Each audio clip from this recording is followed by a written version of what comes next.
यशद लेपन या जस्तीकरण। अब यशद लेपन या जस्तीकरण पर जब हम लोग बात करेंगे तो यह क्या है, तो इसमें एक कम सक्रिय धातु की कोई वस्तु बनी हुई है, उस पर अधिक सक्रिय धातु का लेपन कर दिया जाता है, उसको संचारण से बचाने के लिए, या आप लोग कह सकते हो उसको खराब होने से बचाने के लिए किया जाता है। अब मेनली जो उपयोग लिया जाता है वो किस तरह से, देखिए ये जो जंग किस स्थिति में लगती है आपके, तो जंग लगने के लिए स्वतंत्र क्या होनी चाहिए आपके, ऑक्सीजन होनी चाहिए। इसके अलावा नमी वाला क्या होना चाहिए आपके, वातावरण होना चाहिए। स्वतंत्र ऑक्सीजन और नमी वाला वातावरण होना चाहिए। और स्वतंत्र ऑक्सीजन और नमी युक्त जो वातावरण है, अब जैसे ये लोहे की छड़ पर, ये लोहे की छड़ है, इस पर जैसे ये क्रिया करेगा, तो लोहे की छड़ पर जैसे ये लोहे की छड़ पर क्रिया करेगा तो लोहे की छड़ पर क्या लग जाती है आपके, जंग लग जाती है। क्या लोहे का संचारण होने लग जाता है, लोहे पर जंग लग जाती है। जंग का अणुसूत्र क्या है आपके, Fe2O3 है। यदि जल का अणु वो प्रेजेंट करेगा तो कोई भी जल के अणु प्रेजेंट कर देगा आपके, इस तरह से ये जंग का अणुसूत्र है। लेकिन यदि आप लोग देखोगे तो इसमें लोहा तत्व किस रूप में पाया जाता है, यदि आपसे कहा जाए कि लोहा तत्व किस रूप में पाया जाएगा, तो आंसर क्या हो जाएगा, Fe+3 के रूप में। ये इधर चला जाएगा, दो इधर चला जाएगा, और इसको क्या कहेंगे, फेरिक आयन कहेंगे, फेरिक आयन कहेंगे Fe+3 को, फेरिक आयन के रूप में। तो इसमें लोहा तत्व किस रूप में पाया जाता है, Fe+3 के रूप में पाया जाता है। तो एक तो इस तरह से क्वेश्चन आप लोगों के लेवल पर पूछे जाते हैं।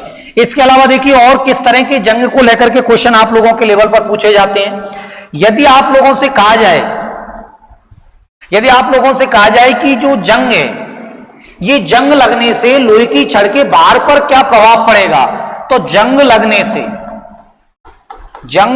से लोहे की छड़ का भार, तो जंग लगने से लोहे की छड़ का भार क्या होगा, बढ़ेगा। एक ये ध्यान रखना है। जबकि स्टूडेंट कई बार इसको गलत कर आता है, और कई बार स्टूडेंट घटना करके आ जाता है, अरे नमी आ रही है ना, नमी आ रही है तो इसका मतलब वेट में भार में क्या होगी, वृद्धि होगी, स्वाभाविक है। तो जंग लगने से लोहे की छड़ के भार में क्या होती है, वृद्धि होती है आपकी। इसके अलावा जंग लगना एक कैसी अभिक्रिया है, तो एक ऑक्सीकरण अभिक्रिया है, क्योंकि ऑक्सीकरण हो रहा है लोहे का, ऑक्सीकरण अभिक्रिया है। तो जंग लगना एक कैसी अभिक्रिया हो गई, ऑक्सीकरण अभिक्रिया हो गई आपकी। इसके अलावा यदि देखा जाए तो ये किस प्रकार का परिवर्तन है जंग लगना, तो जंग लगना एक रासायनिक परिवर्तन है। जंग लगना एक कैसा परिवर्तन है आपके, रासायनिक परिवर्तनों में आता है आपके कौन, जंग लगना।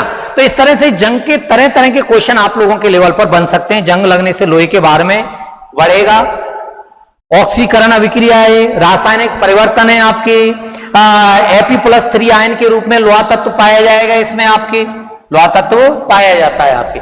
जब तक ये स्वतंत्र ऑक्सीजन नहीं होगी और नमी युक्त वातावरण नहीं होगा, लोहे पर जंग नहीं लगती। अब जंग से बचाने के लिए इस लोहे के ऊपर, लोहे की जो छड़ है, इस लोहे की छड़ के ऊपर क्या कर दिया जाएगा आपके, इस जस्ते का लेपन कर दिया जाएगा, जस्ते का लेपन कर दिया जाएगा। और जस्ते का जो लेपन किया जाता है उसी को जस्तीकरण कहा जाता है। संचारण या जंग से बचाने के लिए, या तो संचारण कह सकते हो या जंग से बचाने के लिए लोहे की छड़ पर किसका लेपन किया जाता है, तो Zn का लेपन कर दिया जाता है, जिससे जंग से आसानी से वह बच जाती है।